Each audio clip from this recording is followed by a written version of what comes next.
It's not stupid people who work forever and pass away penniless. It's smart people who follow a system designed to extract their life force. This video exposes that system and shows you how to escape before it's too late. If you want to escape the trap of working forever, you must stop trading time for money and start trading ideas for power. We are going to break the hypnotic rhythm of your daily routine right now. The first step is not to work harder, but to organize your energy.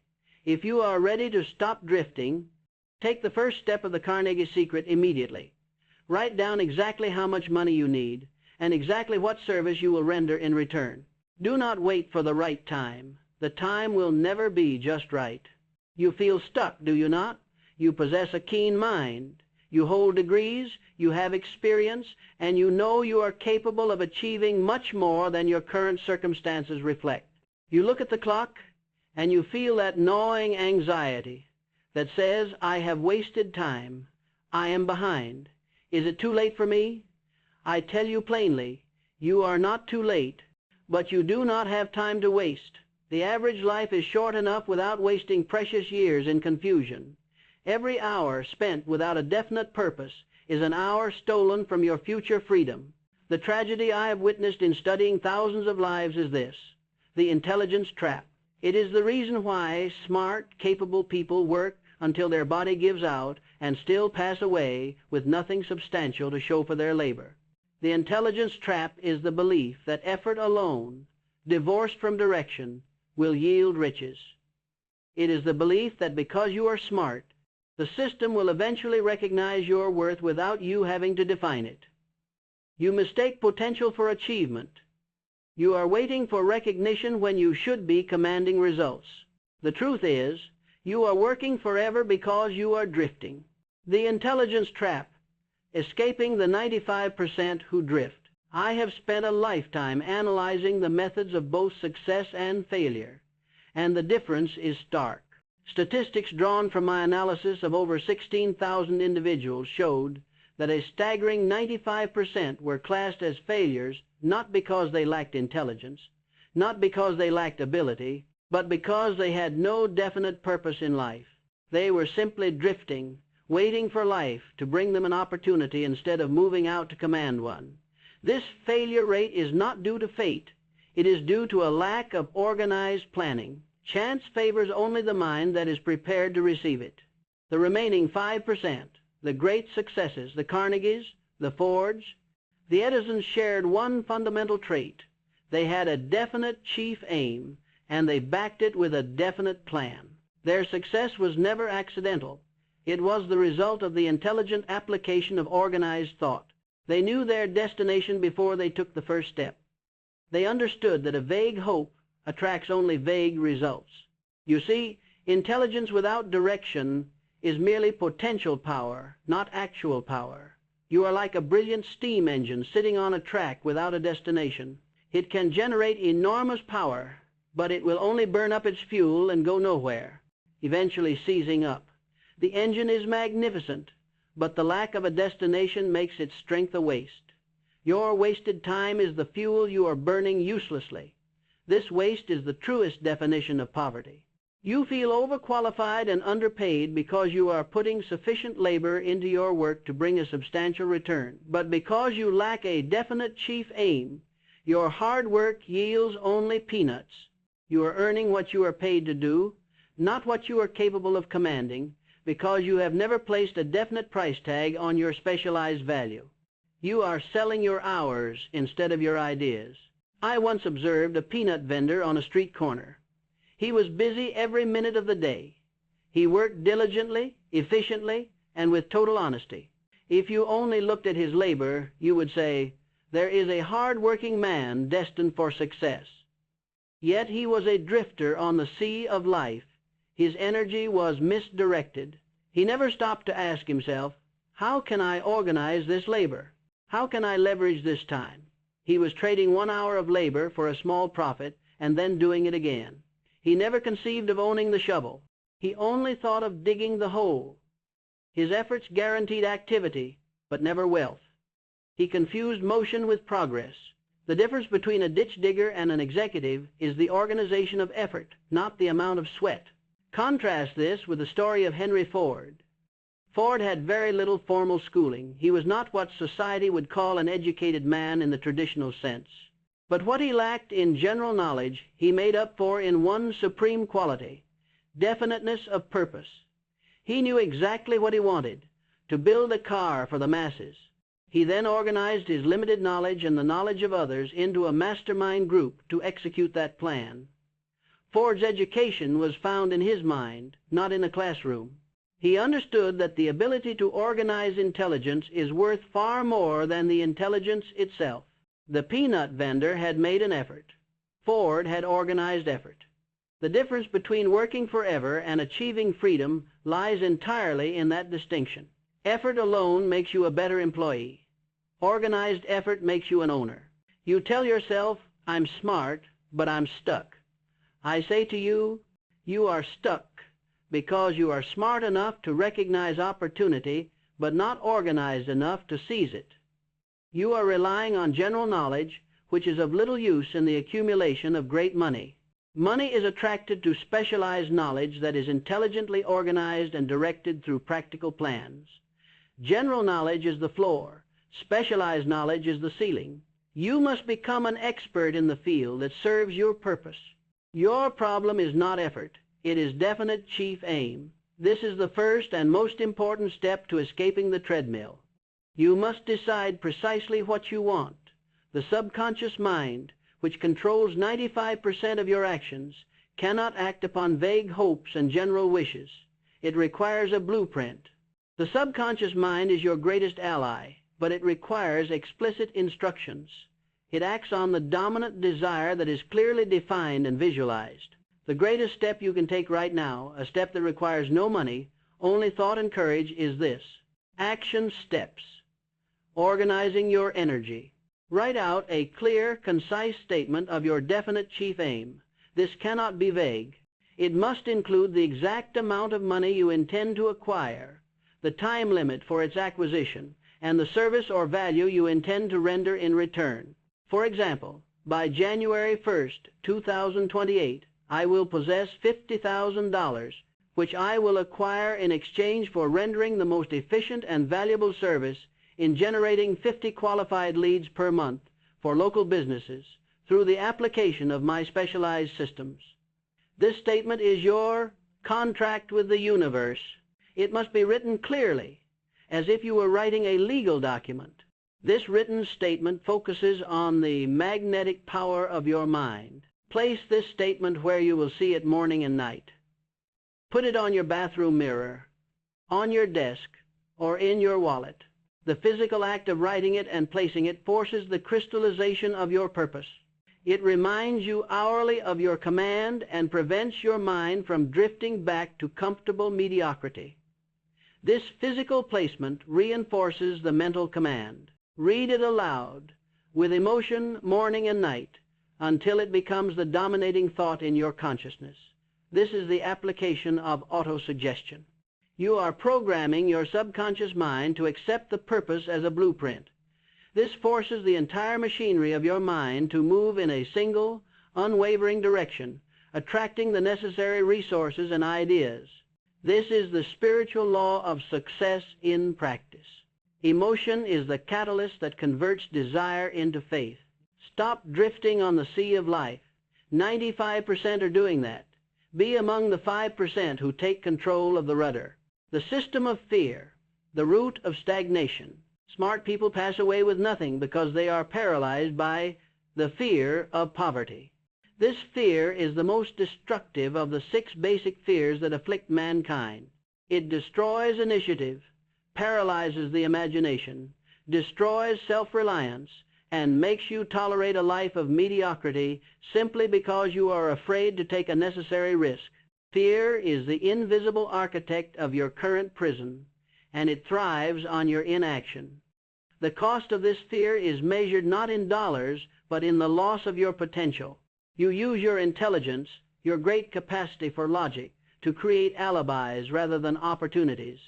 You rationalize your continued stay in the job you hate by saying, "It's safe," or I need the benefits, or I can't afford to lose my savings. These are the logical chains of the fear of poverty. These chains are forged in habit, not necessity. You are too clever for your own good when you use your mind to justify inaction. You are being held back not by your environment, nor by others, but by the mental environment you permit to exist within yourself. Fear is a self-imposed limitation on the use of your own mind. You possess the mental tools for freedom, but refuse to use them because of the perceived danger. The only true security is found in the ability to generate income from your mind, not from a single source. Consider the common pain points that afflict late bloomers who feel they must start over in their 40s or 50s. The fear of poverty whispers, "What if I fail and lose my savings? I won't have time to recover. I will pass away poor. Stay put, and at least you will survive." The fear of criticism shouts, "What will my family and friends say if I start a new career and it collapses? They will think I am foolish, and you will become their example of failure. Their judgment will be unbearable." These fears are a self-imposed prison. They keep you clinging to a safety that is an illusion, for is there truly safety in working 40 years only to retire on a fraction of what you need?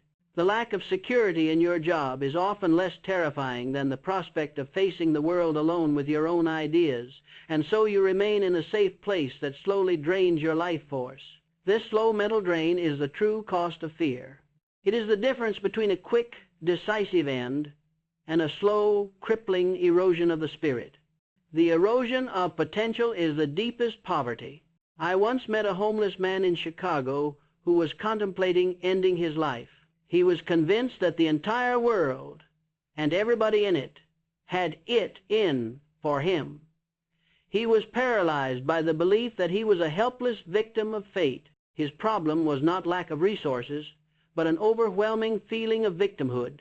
He had transferred all responsibility for his life onto outside forces.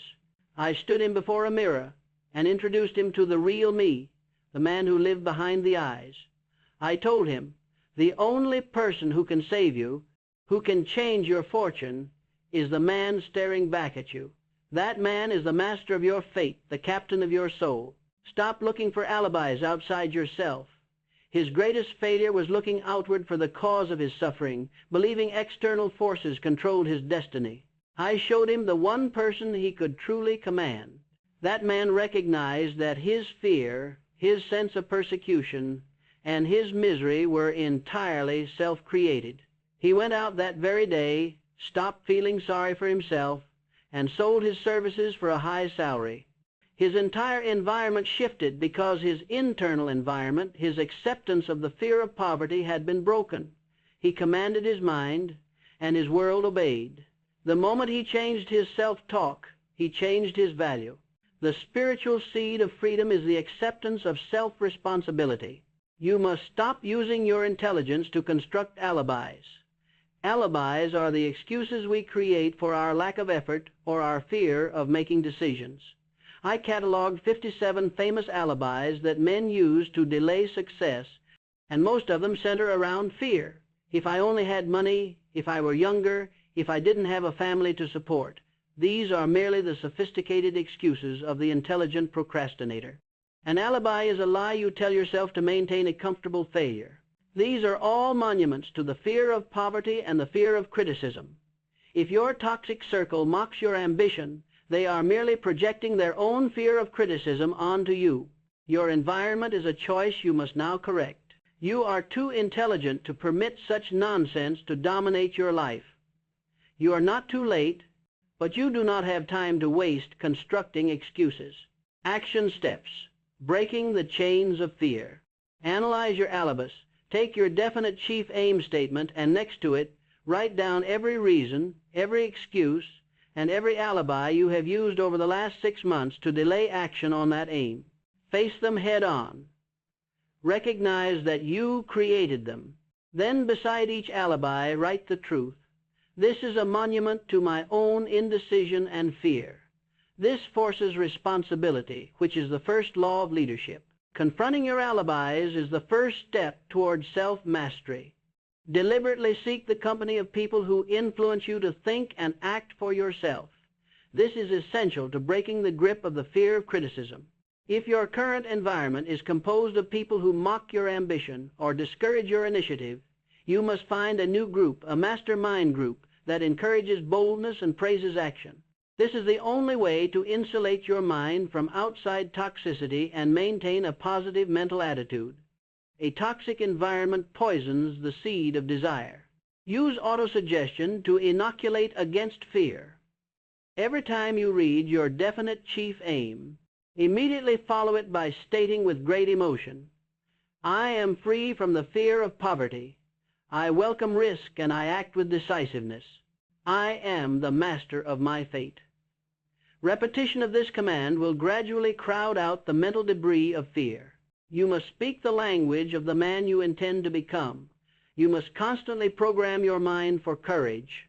The only real enemy standing between you and the life you desire is the fear of poverty, which is nothing but a state of mind.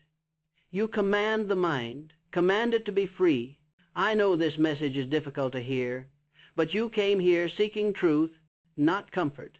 If the truths I am sharing resonate with the person you want to become, the one who commands his life rather than serving a system, then I invite you to join this community now. We are building an alliance of thinkers, builders, and doers who refuse to be defined by their past mistakes or limited by the average man's fear. Subscribe now so you never miss another lesson on the eternal laws of success. The leverage gap, the mastermind principle. You work forever because you are trying to do it all alone. You are trying to be the mind, the hands, the foreman, the accountant, and the strategist all at once. This leads inevitably to burnout and an early ceiling on your earnings.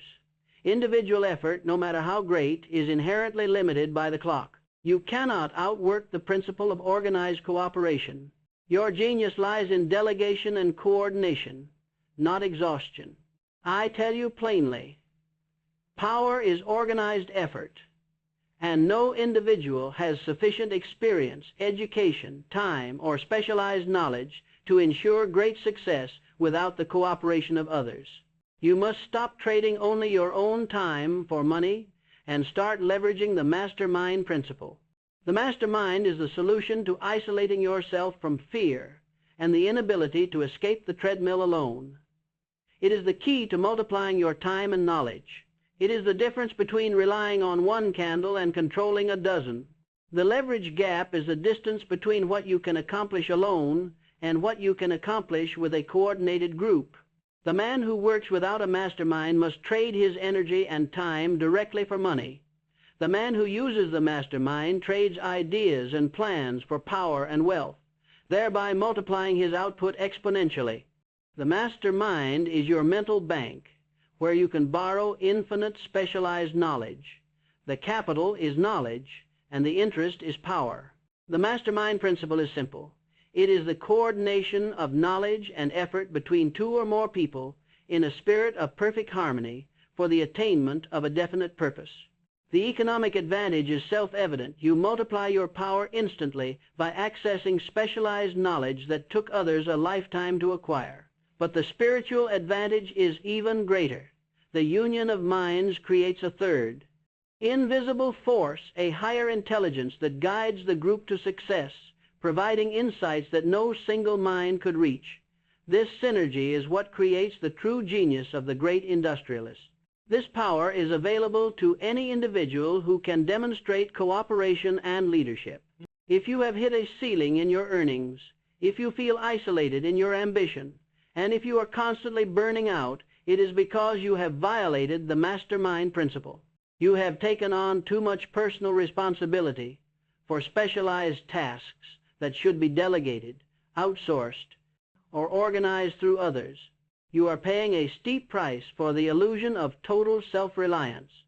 The refusal to cooperate is the mark of the amateur. The master understands that his true power is his network. Consider the famous example of Henry Ford's libel suit. A newspaper once called Ford ignorant because he did not have much formal education. Ford sued the paper.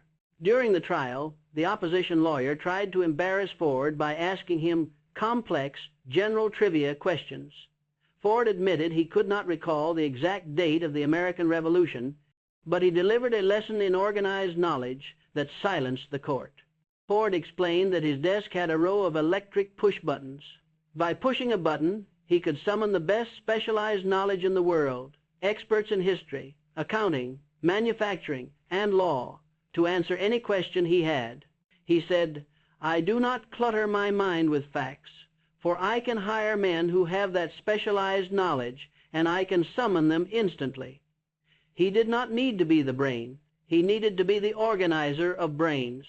Ford proved that knowledge is only valuable when it is organized and accessible for definite use.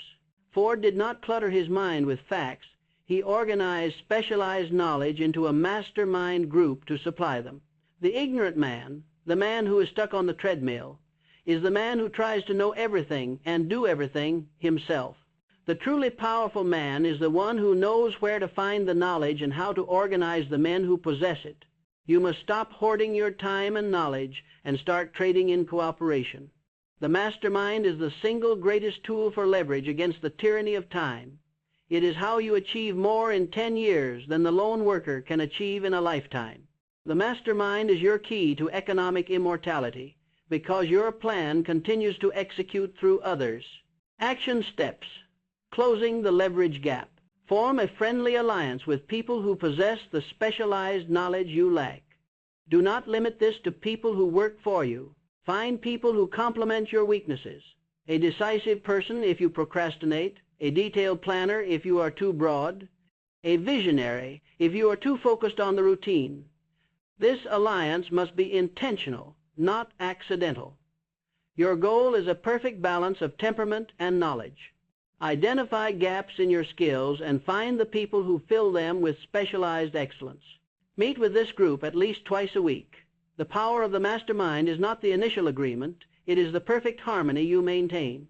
Without this harmony, without mutual respect and shared purpose, the power is lost and the group becomes merely a committee. Use these meetings to refine your definite chief aim and validate your organized plans, submitting your ideas to friendly, constructive criticism. The weekly synchronization is vital to prevent drift. Decide what benefit you offer them in return. The mastermind is a two-way street. It is not just about what you can take. Decide what you are giving. Is it specialized knowledge, capital, enthusiasm, access, or a superior vision? Write this down. The exchange of value, not just money, is the bond that holds the alliance together. Your ability to give value determines your ability to receive power. The most successful masterminds are based on generous contributions. Remember this. Your work is only valuable as long as you are physically present. The mastermind works for you even when you sleep. Leverage is the only escape from the treadmill. The paralysis of tomorrow, decision. The smartest people are often the slowest to move because they overanalyze. This overanalysis is a mask for the fear of being wrong. Procrastination is the twin of indecision, and together they form the most formidable obstacle on the path to success. They will keep you on the treadmill forever. The price of waiting is always higher than the cost of a mistake. Indecision is the silent assassin of opportunity. The greatest risks are often the risks you fail to take. The habit of indecision is often acquired in youth, and it becomes a heavy burden for the late bloomer. You worry about the market conditions, the current economy, the potential risks, and the possible mistakes. You convince yourself you are being prudent, but you are simply being paralyzed.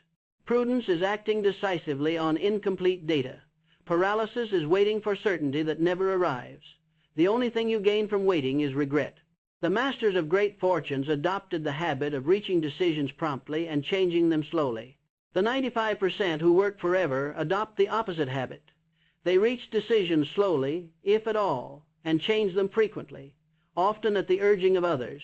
They allow outside opinions to constantly derail their tentative plans. They suffer from an inability to trust their own organized thought. Look at the record of the successful men I studied: Andrew Carnegie, Colonel Sanders, Henry Ford. They moved with lightning speed when it came to making major decisions. Their environment and their fortunes changed not because they waited for clarity, but because they created clarity through immediate action. The world adapts to the person who acts first. Decision is the spiritual law that sets forces in motion. The moment you decide, you commit the universe to assist you. You are waiting for the right market conditions. But the market rewards the man who decides, and then forces the market to adapt to his plan. You are waiting for the perfect plan to emerge, but you must first act to bring the plan to life. It is better to move and adjust than to wait and wither. A moderately executed immediate plan beats a perfect plan executed too late. Perfection is the enemy of prosperity. I recall the story of an indecisive realtor who was failing in a small town.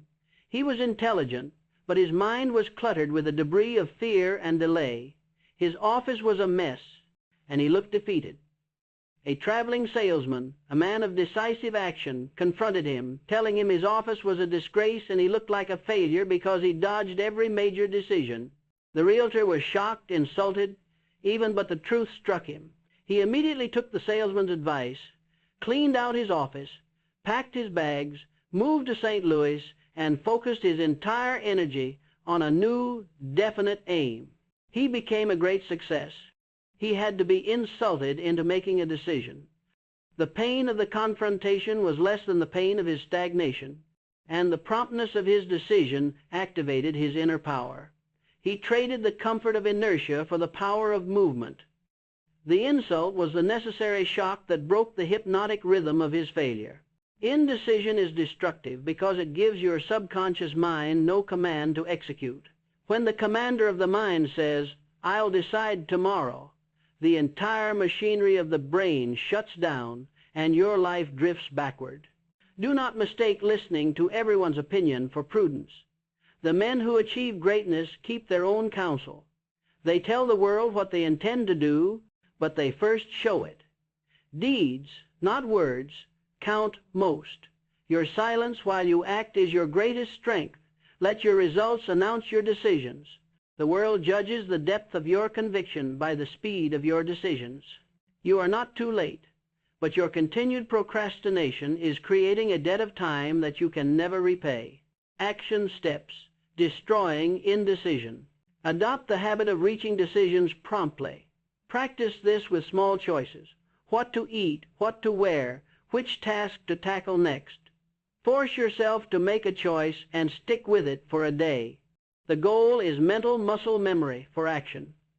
The mind must learn to execute the command now. Do not permit a decision, no matter how minor, to remain unsettled past the point of necessity. Do the most distasteful task first every day. This is a direct attack on the habit of procrastination. If you delay the task you hate, it occupies mental space all day, draining your energy. Force yourself to complete it first. The immediate feeling of victory and self-command is addictive, replacing the anxiety of delay. This simple act builds self-reliance daily. The victory over one hard task grants power over all subsequent tasks. Keep your own counsel. Consult your mastermind, yes, but stop taking polls from friends, family, and colleagues who have no stake in your success and no vision for your future. When you make a definite decision, do not permit the fear of criticism to make you doubt or change your mind quickly. Decide, then move, and let the results speak. You are the authority of your own definite chief aim. Guard your mind against the influence of the fearful majority. Remember, a lack of decision is in itself a decision to remain exactly where you are, serving the will of others, escaping the treadmill, the habit of saving and self-discipline. You pass away with nothing because you spend everything to maintain an image. This is a common failure among the smart but drifting population. They earn a high salary, but they immediately spend it on luxuries, large houses, and fast cars to prove to the world that they are successful. This creates the slavery of debt, which is a cage more confining than any job. It is a constant drain on your mental and physical energy. The drive to appear wealthy is the fastest route to perpetual servitude. The slavery of debt destroys your self-confidence eliminates your options, and forces you to accept work you hate simply to meet your monthly obligations. Debt is the ultimate tool for external control. When you are in debt, you are not free to pursue your definite chief aim. You are chained to the needs of your creditors.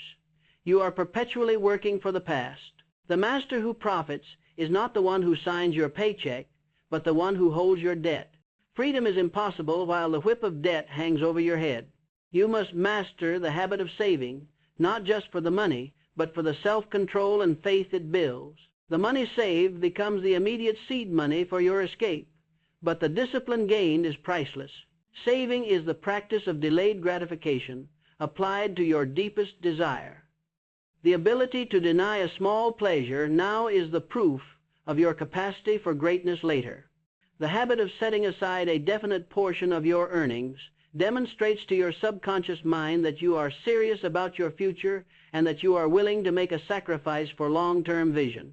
This act of self-discipline is the foundation of all true leadership. No one can become a real leader, no one can command wealth who does not practice the habit of saving. Savings represent your financial army, ready to execute your decisions. It is the war chest that funds your freedom. Every dollar saved is a soldier fighting for your economic independence. Consider the tragedy of W.C. Freeman. He was a brilliant man in the advertising field who made $1 million, a massive fortune in his time. Yet he passed away broke because he spent 90% of his income and saved nothing. Despite his high intellect and earnings, he remained a slave to debt and his own self-indulgence. His inability to master his spending habits was his undoing. He was wealthy but never free. He lacked the internal discipline to protect his future. He mastered the market but failed to master himself. His genius was rendered useless by his own lack of fiscal self-command. Contrast this with the story of James J. Hill, the builder of the Great Northern Railway. Hill started with nothing. As a young man, he saved money on a salary of only $30 a month. This may seem insignificant, but his strict habit of saving was a tangible demonstration of his self-control and integrity. This evidence of discipline proved to shrewd capitalists that he could be trusted with their money to build one of the greatest infrastructure projects in American history. His initial saving was not just for the cash, it was to build character and credibility. His small sacrifice earned him the trust of giants. He proved he could manage his own small sum before asking to manage an empire. You may be living paycheck to paycheck, stressed by debt, and unable to seize opportunities that require capital because you lack cash reserves. The lack of cash isn't just a financial problem, it is a failure of self-control. Every dollar you spend on a needless luxury is a vote against your own future freedom. Stop trading future security for present vanity. True wealth is measured not by what you spend, but by what you command in reserve. Your reserve fund is the proof of your foresight and discipline. You are not too late, but you must immediately stop living to maintain an image for others. Action steps: building self-command through saving. Conduct a personal experiment. Start the habit of saving now. For the next 6 months, save a definite percentage of your income, no less than 10%, but aim for 20%, no matter how small the sacrifice. Place this money in an account specifically labeled for your definite chief aim. The moment you start saving, you begin the transformation from servant to master. You gain the power to say no to necessity. Do not wait for a surplus. Save first, then manage the remainder. Treat your savings plan as your most important, non-negotiable creditor. Eliminate the habit of buying on credit for consumables. If you cannot afford to pay cash for it, you do not need it. The constant use of credit is a self-imposed chain that forces you to serve the bank instead of your purpose. Burn the credit cards that bind you to servitude. Your purchasing power must be earned, not borrowed. The immediate pain of denial is a small price for long-term liberty. Budget your time as strictly as your money.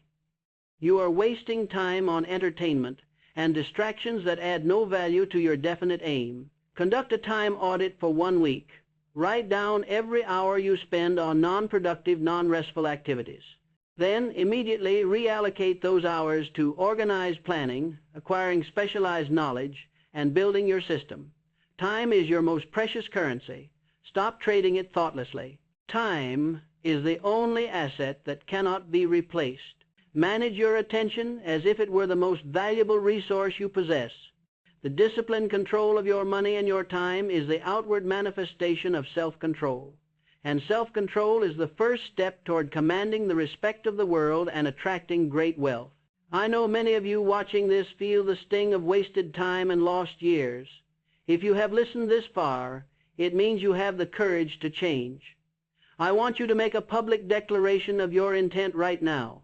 In the comments below, tell me your age and the definite chief aim you have been putting off. Do not give me an alibi. Give me a decision. Let the world know that you are not too late and that you are starting your life anew today. Write your decision now. Persistence backed by faith. We have established the laws. You need a definite chief aim. You must eliminate fear and alibis. You must leverage a master mind. You must exercise decision, and you must master self-control through saving.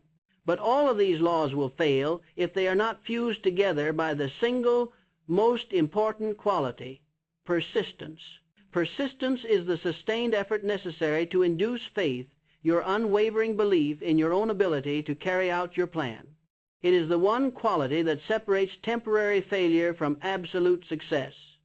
You may be smart, organized, and ambitious, but if you lack persistence, you are nothing more than a temporary burst of energy.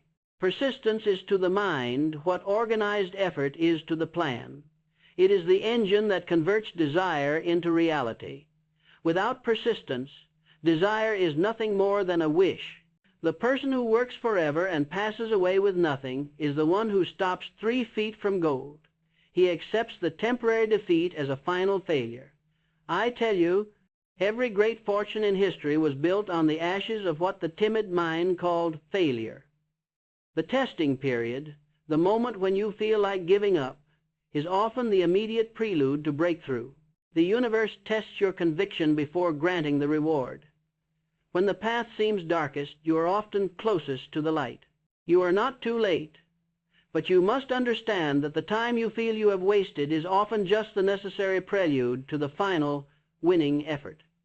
The universe tests your faith by confronting you with difficulties. It wants to know, how badly do you want this? Are you willing to keep going when all evidence suggests you should stop?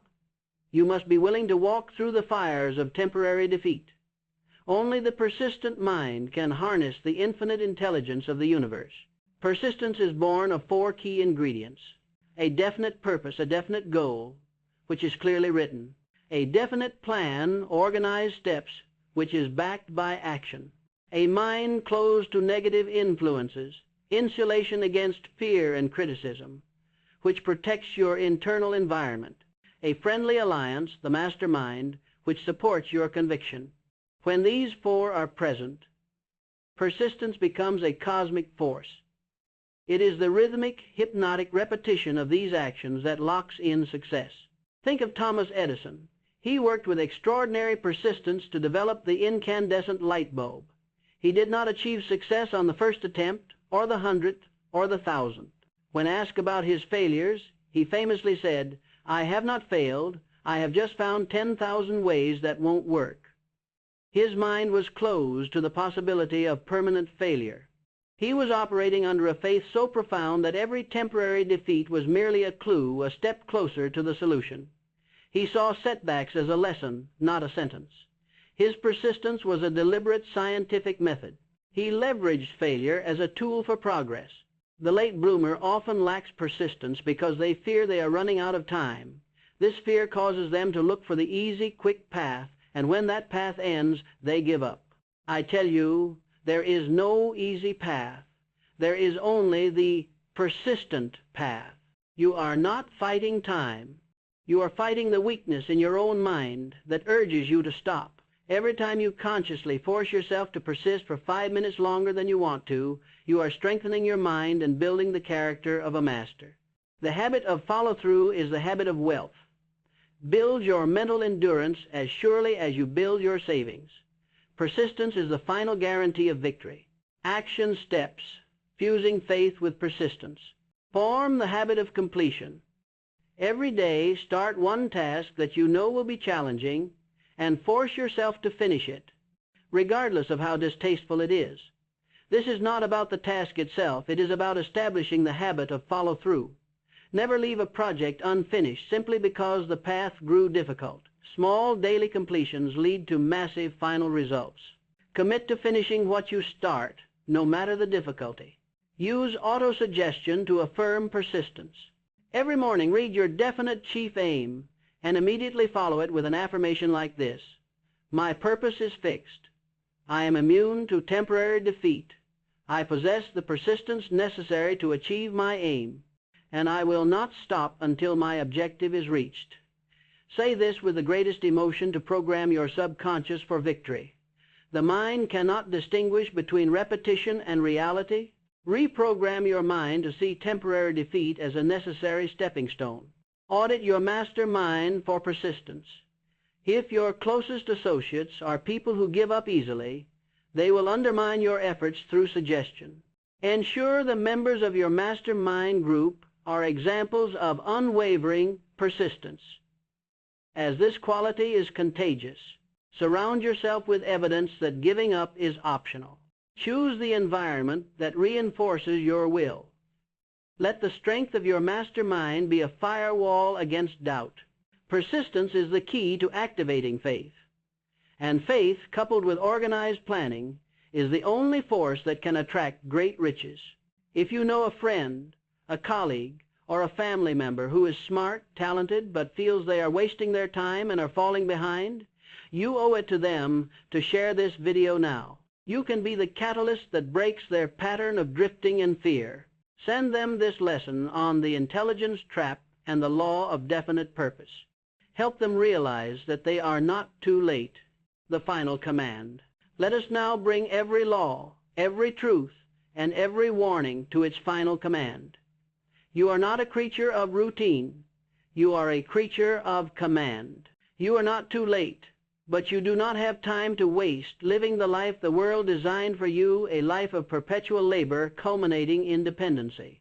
The man who refuses to serve the fear of poverty, the habit of procrastination, and the indecision of the 95% is the man who eventually commands his own life, his own market, and his own fortune. The difference between passing away broke and achieving magnificent freedom is not luck, but the mastery of thought and the organization of energy. You have within you a mind capable of generating ideas that will command power and attract riches far beyond the value of 40 years of labor. Your power does not come from your hands. It comes from your decisions and your persistence. I speak to you now as the man who studied the secrets of the world's most successful thinkers and translated them into usable law. I know the truth of your condition, and I know the absolute certainty of your potential. Here is your final command. Write your definite chief aim. Do it now. Make it precise. Do not permit another day to pass without a blueprint for your life. Act with decisiveness. Destroy the habit of tomorrow. Make the most difficult decision, and then follow through with persistence. Command your subconscious. Use autosuggestion every morning and night to feed your mind with the blueprint of your purpose and the antidote to your fears. Do not live as the man the world tried to make you, an obedient, debt-burdened servant. Live as the man you were always meant to become, a builder, a commander, and a master of your own destiny. You are not too late. The law is with you. Command your life and your fortune today. Start now. This channel walks with you.